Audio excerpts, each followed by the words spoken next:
Elephant Man Podcast Network, grown man conversations dealing with elephants in the room. It's your man DB. Like, subscribe, share, hit the notification bell so you can know when new material is coming out. IG Elephant Man _/ podcast.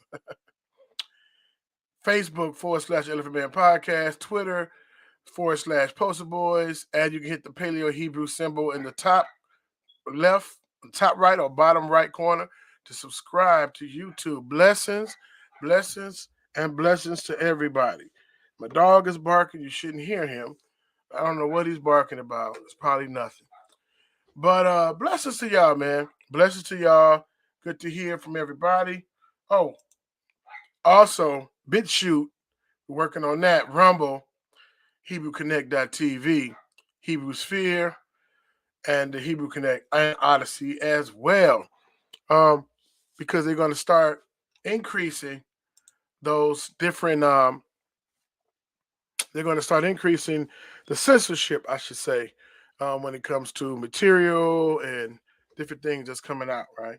You can't chew the fat. Some of the stuff is posted on YouTube, right? And you're just sharing videos that you've seen on YouTube or an article that's made an article that's, in public print.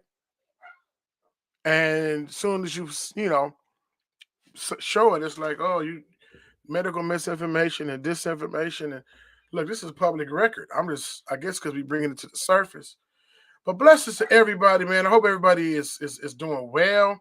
If you haven't checked out that Bartimaeus series, well, not really a series, Spiritual and Physical Blindness, check it out. We just and also that Who Are the Khazars series. We're on part 3 already. And I was going into work on part 4, and because I was going to get into one, how they seize the banks, and communism, and what is communism and socialism. And one group is for communism and socialism, another group is like, oh, it's bad, it's evil, don't be like that. I'm like, wow, somebody, one person like it and putting forward, and another person is against it.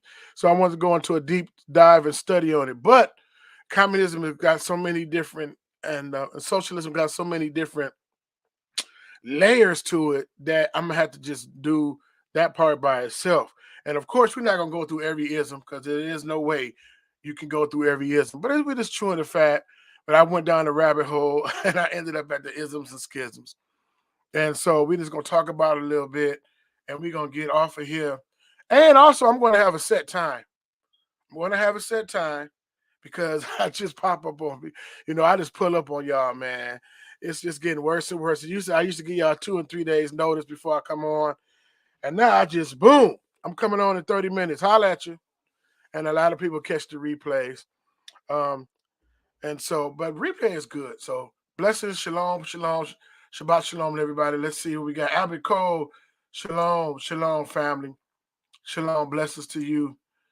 Ellie Hamlet, hello to all. Blessings to Ellie Hamlet. Blessings to you. Apostle Curtis Lewis, shalom, always. I gotta binge watch your last 3 programs, man. I gotta do some catch up, but I catch a lot of your programs when I'm cooking or cleaning or whatever. I put it on my speaker and I just listen to it. Blessings to Apostle Curtis Lewis. Jason Camphor from Baltimore, shalom, blessings to you. But I will be having a set time, but I'm going to put out a survey to see when will be a good time to have a set time. Okay? I will be having a set time I come on. And even if it's not a live, it'll be a pre-recorded live. And I'm going to consistently and persistently do that. So you know when to catch me. So blessings to all. So yeah, that's what the whole thing with the isms and schisms came from. It went from trying to work on where are the Khazars part 4. Of course, we know the basis of it, who they are and different things like that. We're not trying to demonize nobody, but we just chewing the facts and chewing the fat and we're going off history. But and so there's a way how the music industry was acquired. There's a way how Hollywood was acquired. It was a way how the banks was taken, and the media and a lot of different things. And I'll just, of course, we're not gonna go through all of it. You have 4 new members on the Facebook. Okay, cool. I'll check it out in a minute. I got all these little things coming up in the back. But so it's not about ostracizing or being anti-Semitic or any of that stuff. We just chewing the fat. But it led me to something different. It led me to something different. And we always talk about the UBI, the universal basic income. Now I don't want to go into another show because that show in itself, I touched on it a little bit, but basically the idea of universal basic income is everybody get a baseline income, right? And they get all their needs met, and then they work and they make a little bit extra money. But sky is not the limit when it comes to UBI, universal basic income. Your needs will be met, but one thing that it would do, and we're gonna get into the lesson after this, is make you dependent upon the government and the governmental system, right? So it's pros and cons to everything, right? They're gonna have a social credit score going on. Like you have your credit score, you got to build your credit score up in order to be able to buy a house, buy a car, whatever. The social credit score is the same thing. If you behaving, if you staying in line, doing what you got to do, right? Do you have all your jabs? Are you up to date on all of your jabs? And a number of different. Oh, I don't know if that key jab is a keyword now. Uh, I'm just going to start saying hamburgers because I got a medical misinformation thing, and I don't even use the actual word. I say jab, but not, that might be in the algorithm now. So I'm gonna say if you ate all your hamburgers. I don't know if that's good. Like they used to say lollipop about a year and a half ago, but if you ate all your hamburgers. Oh, so we got more people. Let's say shalom to these people before we get started. Lynn, blessings, family, blessings. Charles West, always shalom, shalom. And Elder Adams in the building. Elder Adams, we're going to have him on, give his testimony. And it is very, very, very powerful testimony. I want to get him on, and then we're going to build and chew the fat. So, anyway, the universal basic income, I'm telling you what it is. I was talking to my wife about this the other day. Shout out to Donna Mazel. It is the welfare system global, in my opinion. Now track with me, and I'm trying not to go into another show, but I guess it all ties into the isms and schism. So I grew up, a lot of us grew up, we ain't have, silver spoon in our mouth. Some of us was fortunate to have stuff. Some of us grew up in housing project areas. I grew up in a single parent home. Shout out to my mom. You know what I mean? She did the best she could with what she had, and we lived to tell about it and survived. Me and my sister. So the way the welfare system set up, like a lot of y'all know, before welfare to work and all this other stuff they came up with later, the welfare system, like when you got the Medicaid, I mean, all your medical expenses were paid for, right? They give you a little bit of money, and I know I'm talking preachers to the choir on this, but I'm tracking with you to show you the parallel to how it is with the UBI, Universal Basic Income, that they're gonna try to roll out after the dollar crash. Um, so they give you a little bit of money. They take care of that. They give you a little bit of stamps, right? You said the stamps in the book before they gave you, the card came later, and they give you a little bit of money, and you have to stay at a certain place in order to get these benefits. And one of the things was what? The male could not be in the home. Not a male working. The male could not be in the home if you want to keep your benefits. So you had to sneak a man through the back door, or keep the husband or the boyfriend under wraps. I'm telling you. And y'all know what I'm talking about. To keep the boyfriend and the husband under wraps. This is back in the 80s. I grew up in the 80s. Um, Late 70s, early 80s. Keep your boyfriend and all that under wrap so the man can't find out, right? The caseworker can't find out. You can't have no car or nothing because that's going to cut into your benefits, right? So that will cut into your stamps, which you, provide to get food. They'll cut into the little bit of money you get every month. So you had to keep all that under wraps. So if you get a part-time job, okay, you're getting income now. That cut into your stuff. So people, you would say, man, a lot of people say, man, you taking taxpayers' dollars. You need to get off the system. You know what I mean? We taking care of a grown woman, a grown man. But the way the system was set up, you could never. There was a ceiling. You could never get ahead Because if you do anything to get ahead, then your benefits that they give you at the bottom gonna fall out, and you can't survive, you can't make it. So you either gotta hustle, money under the table, right, which is illegal, or running numbers, or you know what I'm saying. You know how it is. Well, some of y'all know how it is. But I'm just saying, I'm just sharing my experience. You know what I mean? Not to shame nobody who have been through this experience, who have not been through this experience, but I'm just sharing it. So you are basically become dependent upon the oppressor. You become a dependent upon the government, because you really can't make no big moves, right? I think, I don't know if a school was included if they take your benefit, but you really can never make no big moves because they'll come in, swoop it up before you even get stable, right? Um, so the universal basic income is like, okay, we're gonna give you a baseline. They're trying to give every person a baseline. This is not the show about universal basic income, but I'm talking about this right now. Everybody get a baseline money, and then you can earn extra money, but it's a limit. But now a lot of your possessions, a lot of the things that you owned and that you don't really need it, right? The government gonna take care of you. Depend on the government for everything. You really don't need no weapons.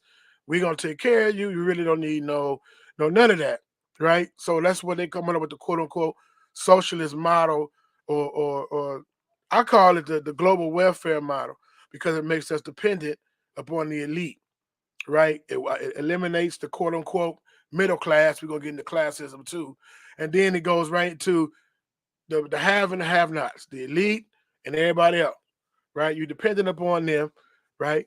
And then, so even with the whole population control, depopulation, and all of that, to have a certain amount of people on the planet that can't get past, they want to get rid of billions of people. And I know this sounds like some conspiracy theory stuff, because some people do not believe that it's a serpent seed in the earth, and it's some wicked people, that wicked, that would want to do that, right? We can't fathom our minds around that, some of us, but it's a wicked people, right? Um, that is in covenant with Lucifer. But I digress. I digress. So I believe that's what it is, because even if you look at a lot of the projects housing, if you stayed in the dense area like Chicago, they had a Caprini Green, Robert Taylor Homes, and they had a lot of different high rises in New York, high rises in Philly. The builders, right? Or the project housing, right? You're all in one central area. Y'all all doing bad together or struggling together, trying to make it together, right? It's a lot of crime. It's a lot of this, that, and the other going on, because you're in survival of the fittest mode, right? Instead of coming together and working together, you're in survival of the fittest mode, right? You're not coming together. Y'all all piece something together and then come together. So that model is not really being seen.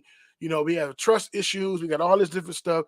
So we living on top of each other, gated community, right?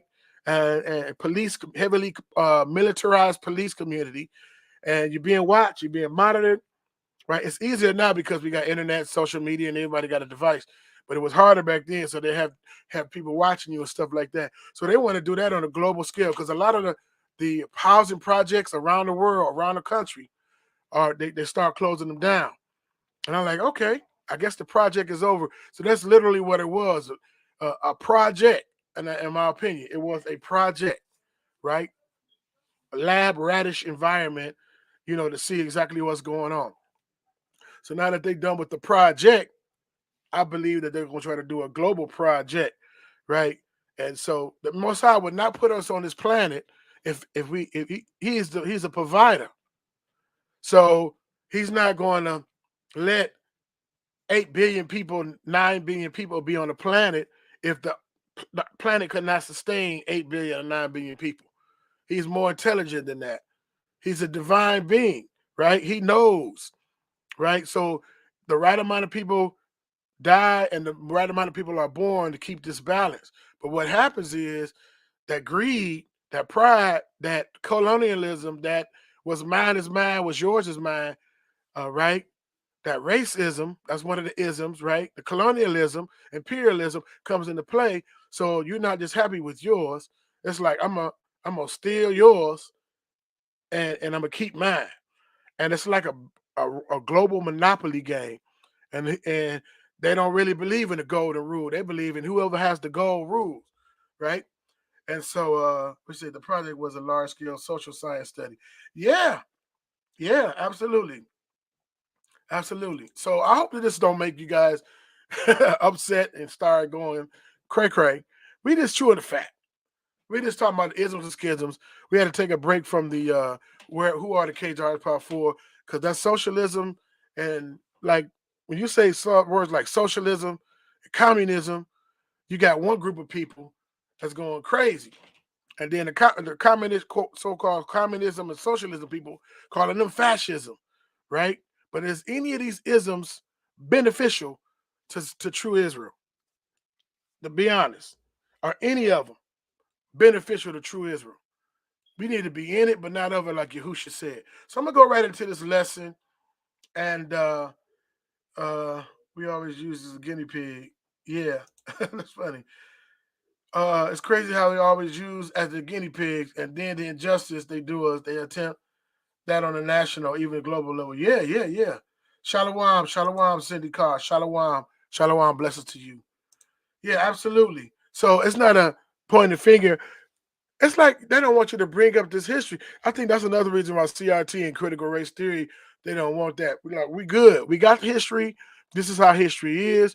Whoever wins the war, like when two nations go to war, um, the dominant society, whichever one wins, you're gonna tell their side of the story, their side of history. It might be wrong as two left shoes. It might be some stuff added, but you're gonna tell their side of the story. So it's not about really being recording the truth, right? They got the truth recorded somewhere, but when it comes to what's it called, the curriculum to pass down to the high schools and the colleges, some of that stuff you got to dig for and get. That's why some books be like, you want this book? It's $10,000, $8,000. Why? Why? It should be free to all who wants to read it. If you really want to know this information, it's $8,000. We got books that's $7,000, $8,000. Why? Why? Because I can keep you in a certain state of mind. The isms are designed to control the masses. Wow. And he don't even have my slideshow. But let's get right into it, Charles Webb. Blessings, blessings, blessings. Let's get right into it. It's inexhaustible. What I mean by that is we're not going to cover all these. So we got different isms and schisms. I always heard that word. Got socialism, sexism, patriotism, classism, nationalism, communism, racism, capitalism, fascism, all these different isms, right? We got all these different isms, right? But I just want to go into some there are many types of isms. I talked about all of them. Isms and schisms. Now, when you look this up, when you type this up, you're going to actually see isms and schisms, right? Different beliefs and ideologies and the conflicts between them, right? A divide amongst the people, schism caused by prejudice belief, isms. A divide amongst the people, schisms caused by prejudice belief, isms. And then my people is calling me, and I got a live going on. To my wife, could you let my sister know I'm doing a live? She must don't know we're doing a live. Now, if it's an emergency, I'm gonna get off of here. But so it's a divide of the people, divide and conquer, right? Green, blue versus red. They use that everywhere, right? Even Governor Ventura, ex-wrestler, said that the the Bloods and Crips mentality, red versus green, right? They do that on political level, right? Sometimes some different policies that the quote unquote Democrats come up with is decent. On the other hand, some stuff that some of the Republicans come up with is decent, but they at odds with each other, so they say. And those are the two main parties, right? A third party, a fourth party, a third idea, a fourth party, don't even have a chance. So they want you to stay in these different lanes right here. It divides us, man, right? I mean, we get divided by so many different ways, right? And even at us, as true is, or we divided by, if you remember the school days, we divided by, man, straight hair, kinky hair, light skin, dark skin. He got money. She ain't got no money. and it's just but then we all you know we 13% of the population is still on less than 1% of the wealth in America in a capitalistic society. How is that? We've been quote unquote free since 1865, and we still only on 1%. And we have different aliens that come into the country, and after 2 or 3 generations, they are surpassing us, right? They're getting loans, they're getting breaks for 7 years, they get Homestead Act where you get land, right? So it's just it's by design, right? And I'm not saying we can't get no businesses, right? I'm not making no excuses, right? Sometimes it's procrastination, it's laziness, it's not following through, but sometimes it's you know plain old look, you can't get to the next level because you don't have the funds there or the education there. And so we have to break that cycle. We have to break that cycle. The Most High will do that. Colorism. Ooh, that's an interesting word right there. Yes. If y'all can remember some other archive.org is a great site. Okay. Put some more isms in the chat. All right, so we get into it. We get into it. I'll get through it. I'll get through it. But I'm not gonna even the communism and the socialism. I'm gonna use that for part 2. Schisms. It's saying Christianity, and I looked this up. In Christianity, a schism occurs when a single religious body divides and becomes 2 separate religious bodies, as so in the denominations, right? And the split can be violent or non-violent, but results in at least 1 or 2 newly created bodies considering themselves distinct from others, right? It's us four and no more. I got the truth and you don't. And we starting to see some of that creep into Israel, right? We prophesy in part, we preach in part. We don't have it all, right? This person might have this part, this person might have that part, and we pray and we fast and we come together. We might be able to get more revealed to us, but we're divided by the isms and schisms, right? And pride, right? And so the other person is a false prophet, hell bound, and you didn't put people in hell. And wow, now there is some false doctrines. I'm in saying that, but sometimes it might be a misunderstanding, or somebody might be saying the same thing but a different way. So we got to pray to the Most High, fast, and seek His face, because we prophesy in part, we preach in part, right? He will reveal it, right? It's his. It's a one Lord, one faith, one baptism. It's one ideology and one mindset, right? But see, this is how the denominations come, right? It's split. But a lot of times they weren't really Torah based. They weren't really sola scriptura or scriptures alone based. It was political moves, right? To keep certain powers and positions and dominance. So really, Torah scriptures, the Mashiach finished work, really went on the back burner. It was just hijacked, and you know what I'm saying. So you do that, and then a couple of years, next thing you know, capitalism is your god, right? Or whatever it is, nationalism. You worship patriotism, right? You worship your race, right? So we got to be careful in all of that, right? So if he's not the forefront for real, for real, for real, for real, then all these isms and schisms can divide us, and it can be devices that keep us away from the Most High. A division into 2 groups caused by disagreement about ideas, especially in religious organization. So that's what schism is. So when I seen that, I was like, oh wow, right? That's how we get a lot of denominations and stuff. All right, so let's see. Ism is a word uh, creates a related term that refers to a particular philosophy or way of thinking or acting, right? Suffix ism, a distinct doctrine, cause or theory. This is interesting. This is straight out of the Webster's Dictionary. An oppressive and especially discriminatory attitude or belief. Oppressive and especially discriminatory attitude or belief. So now I'll start looking into this patriotism. Now we're not gonna go through all the isms, right? We're gonna chew the fat on a few of them, and then we're gonna do a part 2. Patriotism and nationalism, and I didn't know this. I thought it was the same thing. Patriotism is a feeling of love, devotion, and sense of attachment to one's country. This attachment can be combined with many different feelings, language related to one's own homeland, including ethnic, culture, political, and historical aspect. So patriotism, like this is my homeland, and if they have to just deal with America, but whatever your homeland is, this is how we get down. I'm with it. Nationalism is grounded in positive feelings and loyalty towards one's own country, but espouses the belief that one's own country is always better than others. So nationalism got a little bit more spin to it, like my nation better than your nation, right? So I thought about Israel too. We are a nation within a nation, right?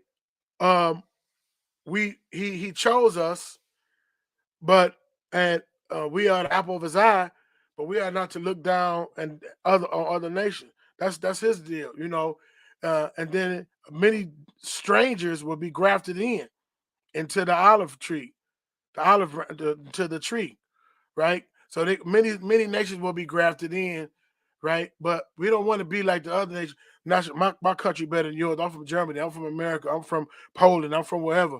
And my country and the way we do things is better than the way you do things, right?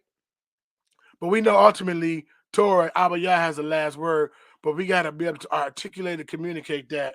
And sometimes some flesh is gonna be upset about it, and it is what it is. Prejudice versus racism. Yeah. I keep going back to the chat. I'm trying to keep rolling. Nationalism beliefs are based on the idea that one's country is better than all of the other countries without exception. So we see that here in the United States of America, right? We'll step on another country in a minute, right? What's mine is mine, what's yours is mine. I know y'all think I'm beating up America. Or as my oldest son say, man, you banging on America. I ain't banging. I'm just saying some insight how they get down. Such beliefs can lead to intolerance and isolation. Now I go back to our nation, the nation of Israel. We just intolerant, not even based off his holiness, his righteousness, his standard. It's something that we come up with in isolation. No. If we was to go and tell everybody about the good news is Yahusha died on the cross, so the tree, so you can escape the second death. We can't escape the first death. We are gonna hit that casket, right? No man know the day of the hour we hit the casket or he cracked the sky. But he coming back for a quarter shem, a body of believers, set apart believers without spot, wrinkle, or blemish. So if he coming back for that and he want us to tell others, man, this is good news. Don't hold it to yourself because you're upset with America or whatever. No, you keep working while it's still called today. Because it's gonna come a time where they're gonna censor it, it's gonna be illegal, right? So if they burn all of the Bibles tomorrow, all of the Torahs tomorrow, all of the Cephas tomorrow, it gotta be here in your heart, and the Ruach gotta be living in you so you can recall these different scriptures, right? Along with the willingness to recognize problems with the way things are. Nationalism, this is interesting, is a form of ethnocentrism, which is the belief that your country's way is always the best way in every circumstance. Your way is always the best way in every circumstance. I don't care how you feel. I don't care. Oh, look, I like Hawaii. How we get Hawaii? We just ran. It was over there. Supposed to be a military base. Went over there, seen the beautiful palm tree, seen all of the water, seen all of the fruit, the tropical life. It's like, man, we could turn this into a state slash resort slash tourist attraction, and bam, they got because Hawaii came into the United States later, Hawaii and Alaska, because it was just the 48 states, right? So they came and got it, and so I seen a picture of a show of the indigenous people like, yo, man, y'all just came up and ran up on us, right?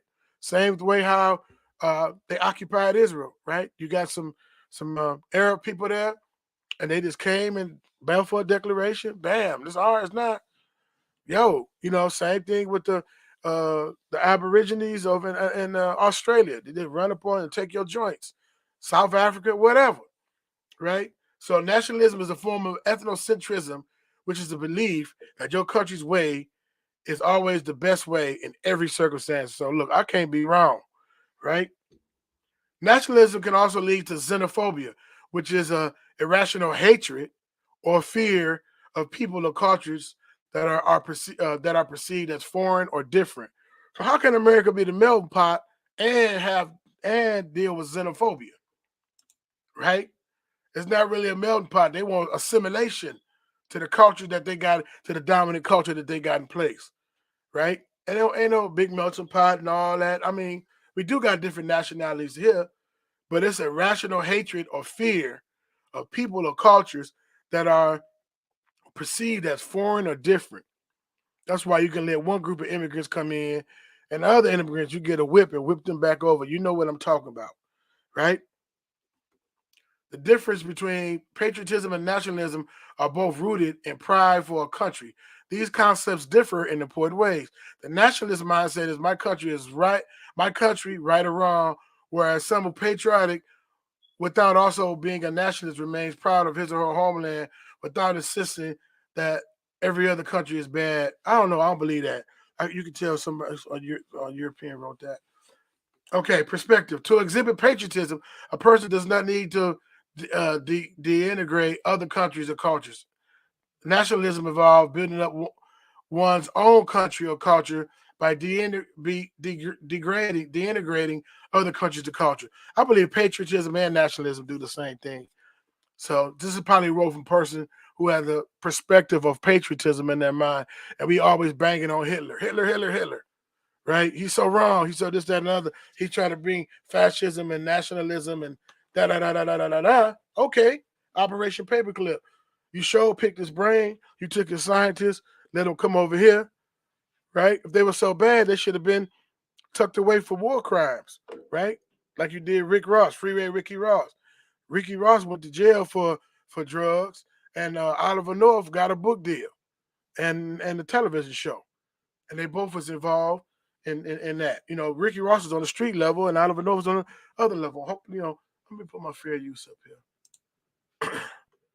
so that I don't mess with my stuff.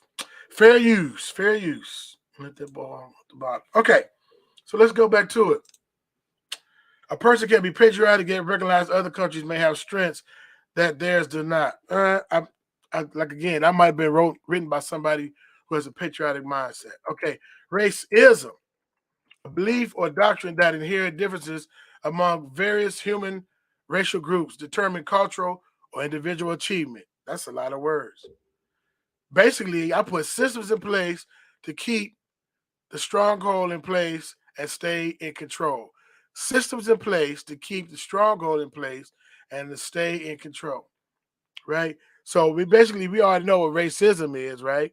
One person could say I'm dealing with racism, but prejudice and racism is different, and y'all pretty much know that prejudice is man, I don't like him, I don't like her, I don't like the way they move. So what? Get over it, right? But racism, they can change your whole jive. They can change your whole trajectory on how stuff is done. They can change it straight up and down. They can stop you from getting a scholarship or a job or hired or fired. And so you got to be in this submissive posture all the time. Majority have to be in a submissive posture if you don't want to lose your uh, endorsement. You don't want to lose your job. You got to be non-threatening, right? You can have a strong belief. You could be a teacher, have a strong belief against the curriculum taught, but you can't go in there and teach your own. They say, teach this curriculum. This is what we want your future generation to learn. And if you steer from that curriculum too much, then they're gonna say bye bye, because it's a certain thing and let you do homeschooling. And then if you do follow the homeschooling curriculum, they got certain ways of doing stuff too. Only con to homeschooling is they lose the social piece. Because I know some kids, they in the homeschooling, but their social piece, how to deal with problems is gone. Not gone, but it's hurting. I mean, you got to be amongst different people in high school and middle school and bullies and the whole nine. It helps with your social development, in my opinion. So that's the pro to it. The con to it is you hear about slavery they teach you about slavery a million times, all day, every day. They talk about shalom, brother D. With Pat. Shalom, brother. Shalom. Shalom. Blessings to you. All right. Pacific Island, not far east, will be able to keep an eye on what you're doing. Yeah. Diffusionism. Check out European diffusionism. Okay. Bet. Can't think for yourself. Brother Rohan, shalom. Okay. I'll keep going back and forth between so that racism, that's what it is. That sounds all long. A policy, system of government, etc., that is associated or originated in such a doctrine that favors members of the dominant race or ethnic group or has a neutral effect on their life experience, while discriminating against or harming members of other groups, ultimately serving to preserve the social status, economic advantage, or political power of the dominant group. So basically, and I think this is another reason why racism and white supremacy work, because it's a well-oiled machine. They got checks and balances in place. A lot of it is hidden, right, through laws and different things like that, and different policies and laws. So it's not in your face as it used to be. So it's more hidden, right? But I'm gonna show this one video about the psychology of racism, and let me see. And I'm gonna come back to that video, to that screen. But we're gonna get off here in a minute. But I'll be just chewing it up, chewing the fat real quick. Okay, the psychology of racism and the Jim Crow era. Very interesting, man. Very, very interesting. Check it out.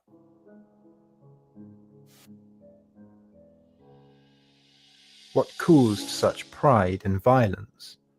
Between 1889 and 1930, there were around 3,700 known lynchings in the US. The perpetrators ranged from single people to small mobs to huge crowds of around 15,000. The reasons given were broad. While most victims were accused of murder or rape, many were lynched simply for being rude, for arguing, for taking the wrong job or having the wrong beliefs. In 1935, for example, a mob lynched Reuben Stacy for frightening a white woman. In the days following his death, people from across the state travelled to see Stacy's body. One photo, this one, shows a young girl not looking traumatized or afraid, but excited. And when an anti-lynching advocate was traveling to visit the site of a lynching, he came across 3 children walking to school near the site. They asked him if he was going to the place where the had been killed. They then described the scene, in his words, animatedly, almost as joyously as though the memory were of a Christmas morning or of the circus, talking about the fun they'd had burning the...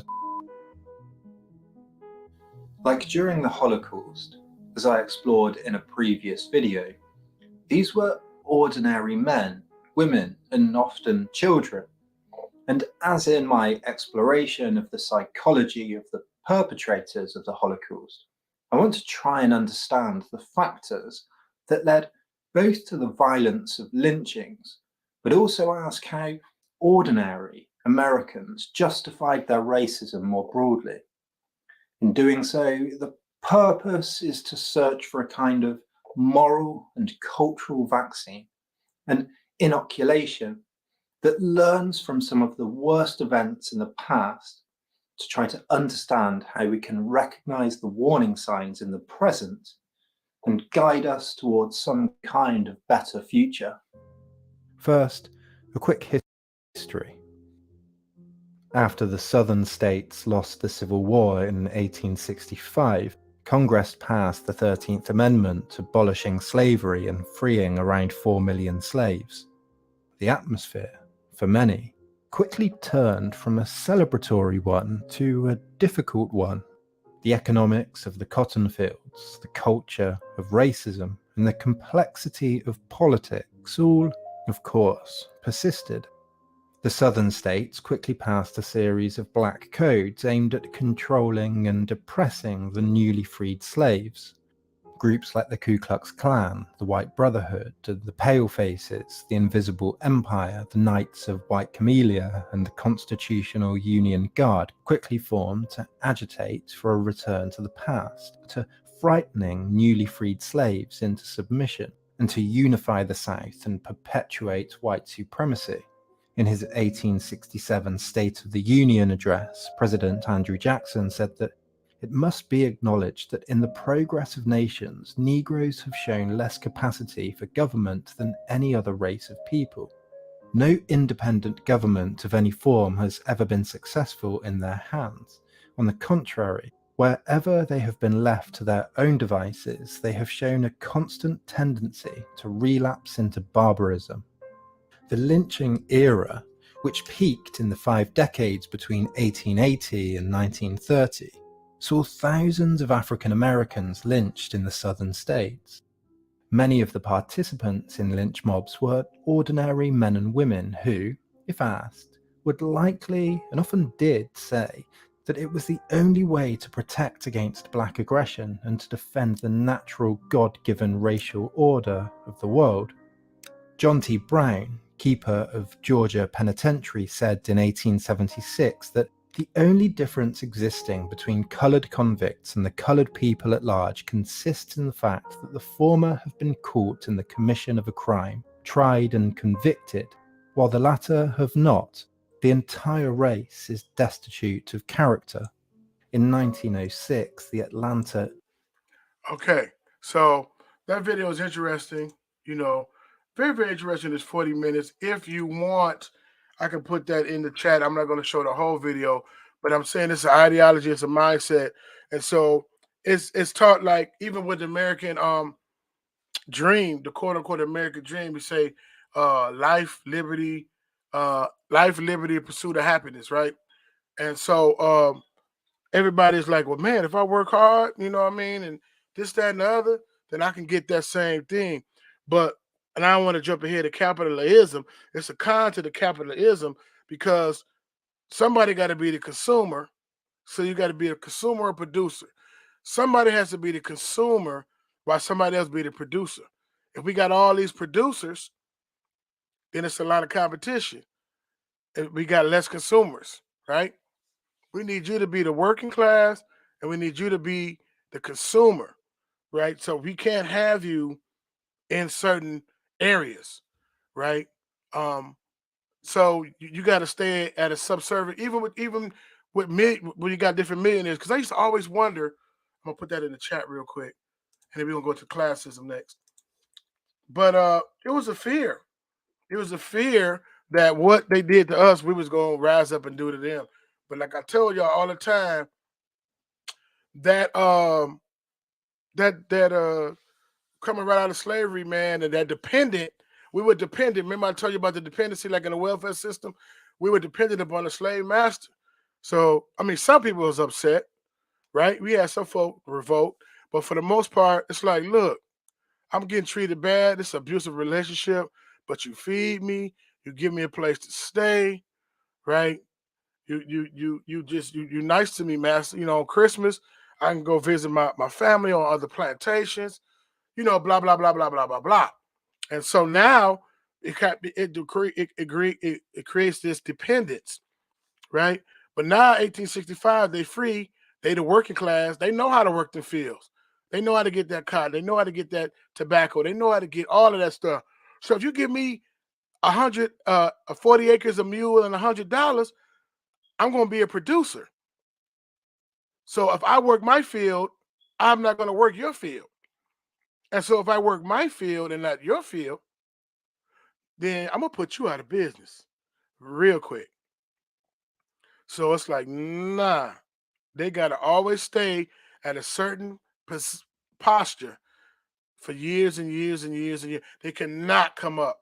They have to stay uh, at a certain place for years to come.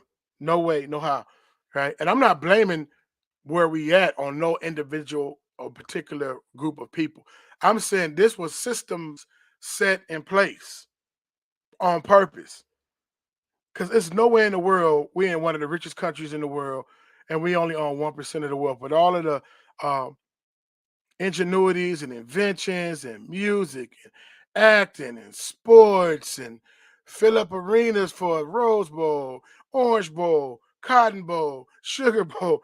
Then we fill up arenas for March Madness and Super Bowls and World Series and men to tell me we only as a whole we only 1%. And so right now we look at those who are made billions and say, see, we made it. No, they made it. They represent, okay, to a degree, but they are being puppeted too. We ain't make nothing, right? You got to go to work in the morning or the next week, right? Or your business, you got to continue to to work your businesses. We didn't make anything, so it's the illusion of conclusion and the illusion of success. And one thing I thought about, which we're going on to the next one, which is classism. We had all of these different artists and musicians and actors and actresses and uh, athletes making millions. And sometimes, they don't owe nobody nothing.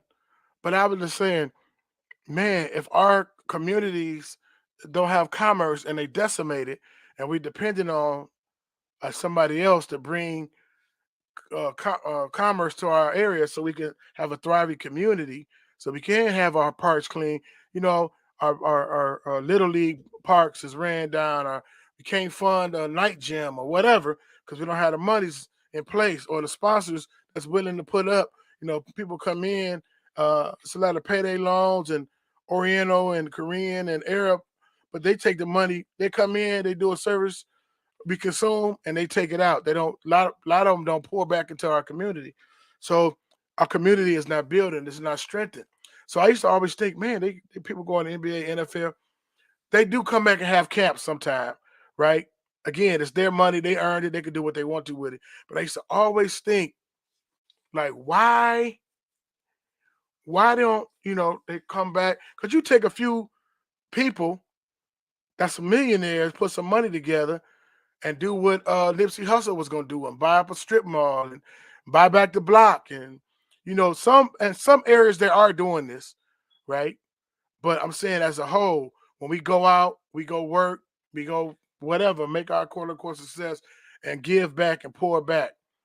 Not just give out turkeys on Thanksgiving or do a little camp and give out T-shirts and Chick-fil-A sandwiches. That's good too. I'm not hating on that. But I'm saying as far as pouring back into the community, and this is the reason why I believe classism.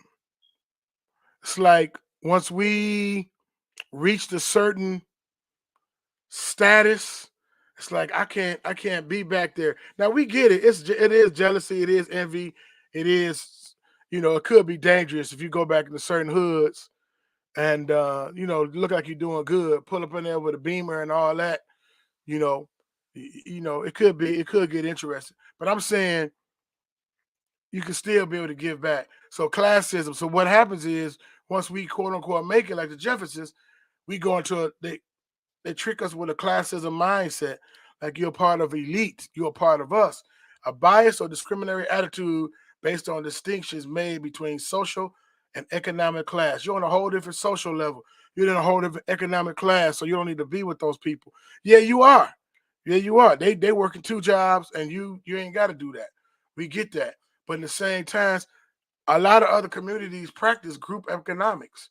They practice group economics. So we got to make sure we start practicing group economics as well. We'll never do that. So what I'm going to do is I'm going to show this little video on classism because that affects us as well. That's another ism that affects us. But I'm not going to show a lot of it, but I'm just going to show part of it. So-called black people and classism. Let's check it out.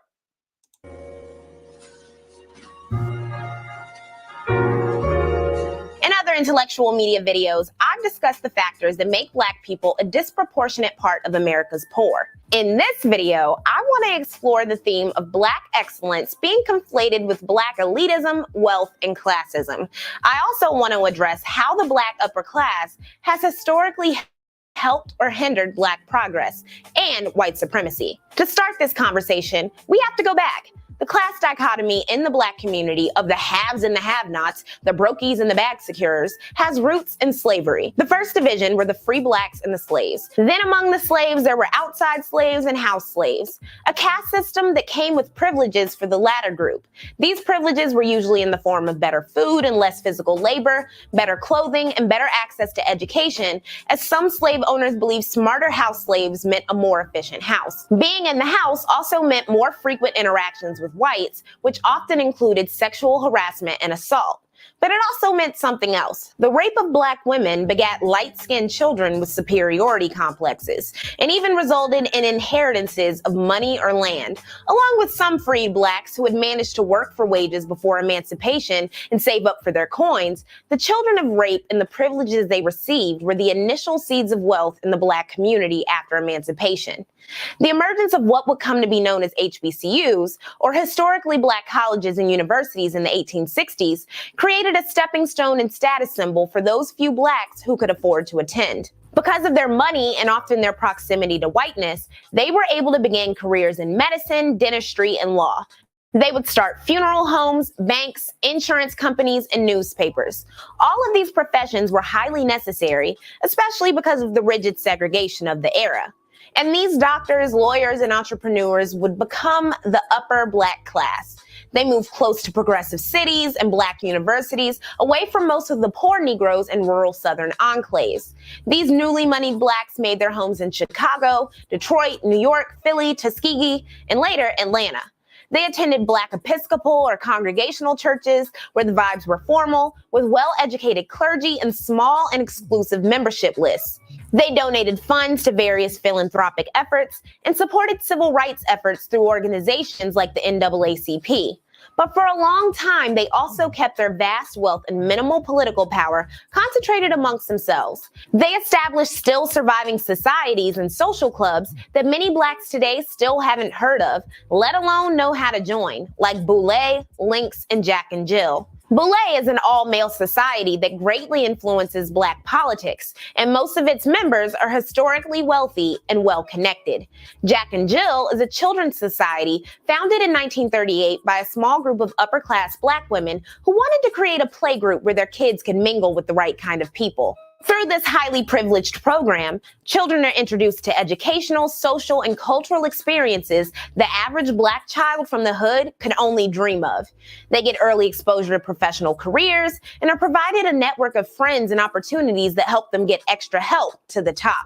These kids and teens nurtured lifelong bonds, and throughout the 20th century, it was common for them to find their marriage partners at monthly Jack and Jill meetings, limiting the possibility of interclass dating, or more bluntly, dating down. Because Jack and Jill has historically extended memberships by invitation only, with no application fees, and you get in by knowing someone who already belongs, those with wealth, professional circles, and private school credentials make up the bulk of the membership.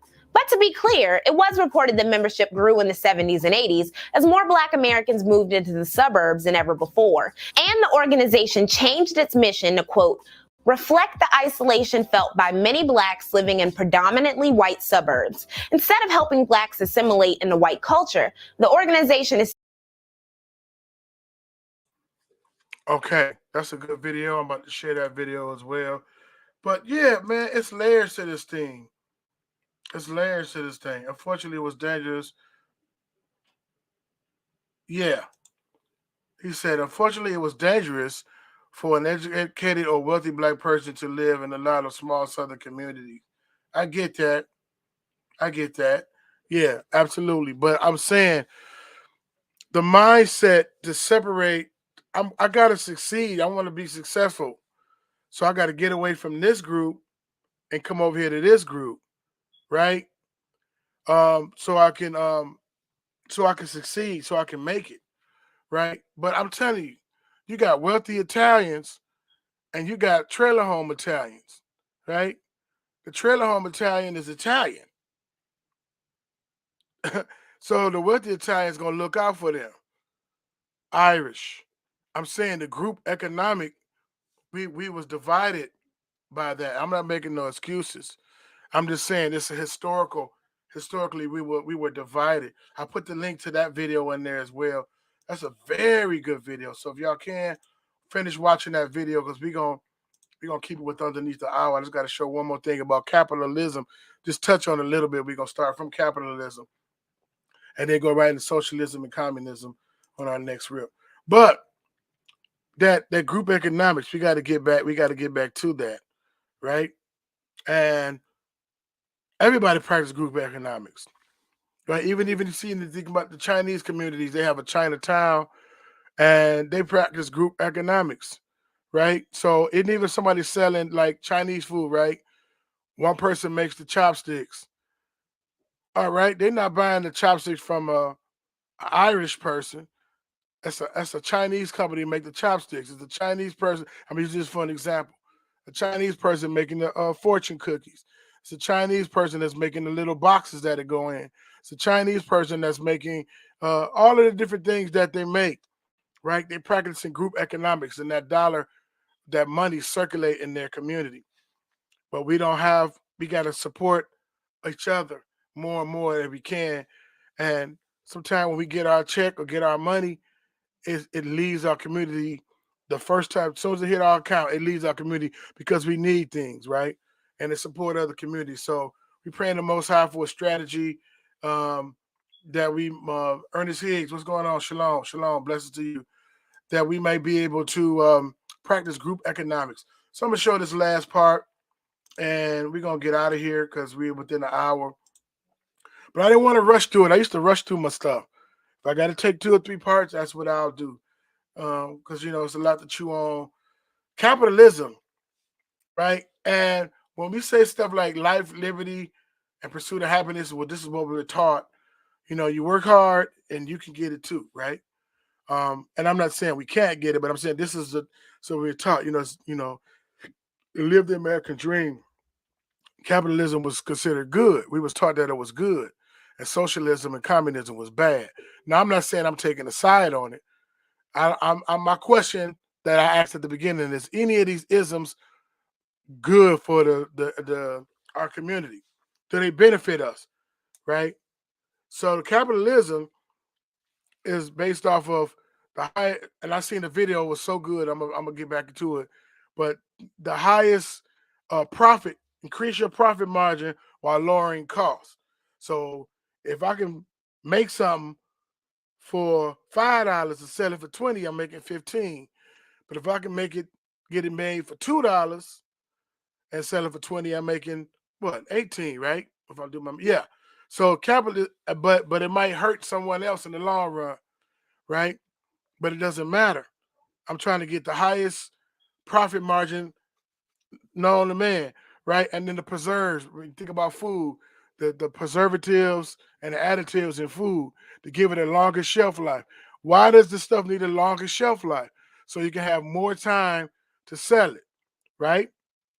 So I'm gonna put preservative additives and preservatives to give it a longer shelf life, but it's going into your body. It's not good for you.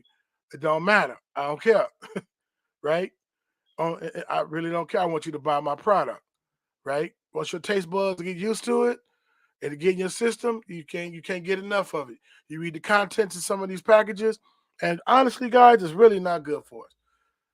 So capitalism, economic system in which investment in and ownership of the means of production, distribution, exchange of wealth is made and maintained chiefly by private individuals or corporations, especially contrasted the cooperatively state-owned means of wealth.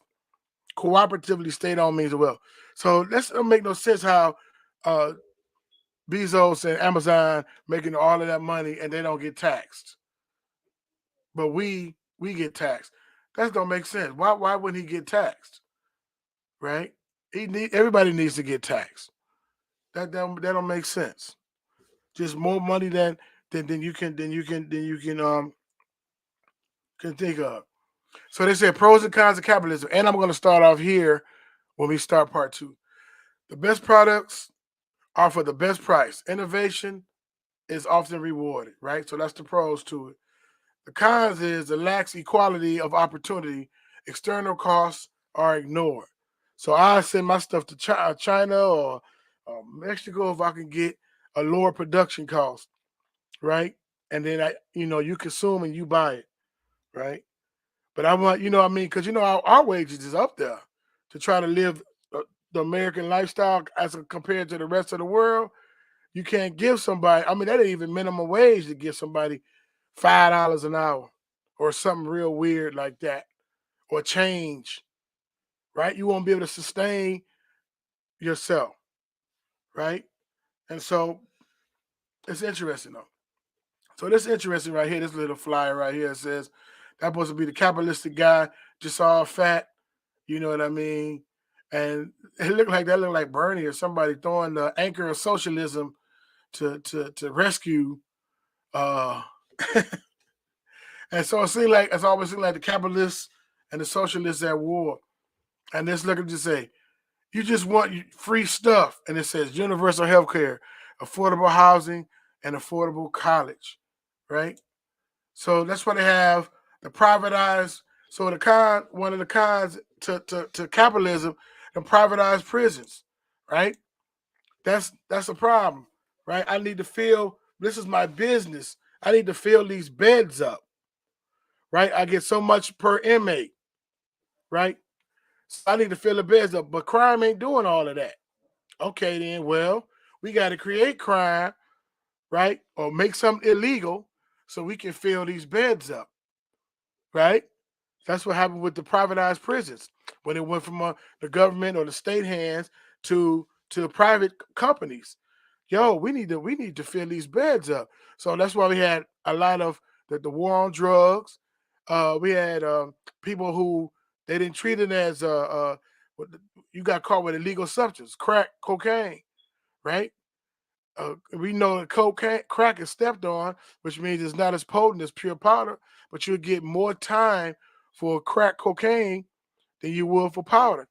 That's a systematic setup, right? Pure powder is stronger than the crack rock. We know that. By the time you cook it down and put baking soda in it, and I don't want to give you the whole crack recipe, but by the time you do different things to it, it's not as potent, it's not as powerful, right? But you get more time, right, for a weaker product. And then if you get caught with it, it's not looked upon as a crisis like as it is with opioid, right? Their sons and daughters and nieces and nephews and grandkids on Oprah, now they want to treat it like, oh man, we need to get some rehab going on and programs in place. You didn't do that for the crack users. It was just on and popping. You got caught with it, you getting thrown in jail. Period, point blank. Because the privatized prisons, they had to fill the prisons up. People don't think people think like this. It's on record. It's documented. And I'm not trying to demonize or ostracize nobody. It is what it is, and it happened, right? And so that's how they filled the prison. That's how they got their money, right? That's how they got their bread, right? And so not only that, they do that on a lot of different things. The bottom line is the dollar, right? We had natural medicines in closing. We're about to close. We had natural medicines, right? Herbs, holistic medicines. Y'all see my one video, if you hadn't seen it, or the video for Truth Unedited, he did an excellent job on it, or how J.D. Rockefeller came with his petroleum-based products, and he wanted to get into the medical industry. And so he started having petroleum-based, tar-based products for the medical industry, right? And we see how much money they take out your checks for medical, right?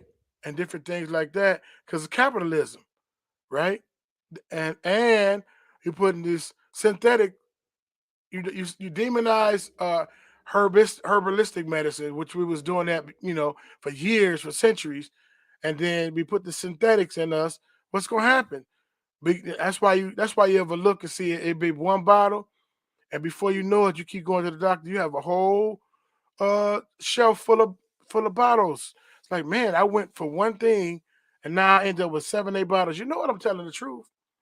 We end up with all of these bottles across the thing because of the synthetic, right? Our body is from the dust, from the dirt, and need herbal remedies, right? But they demonize herbal remedies.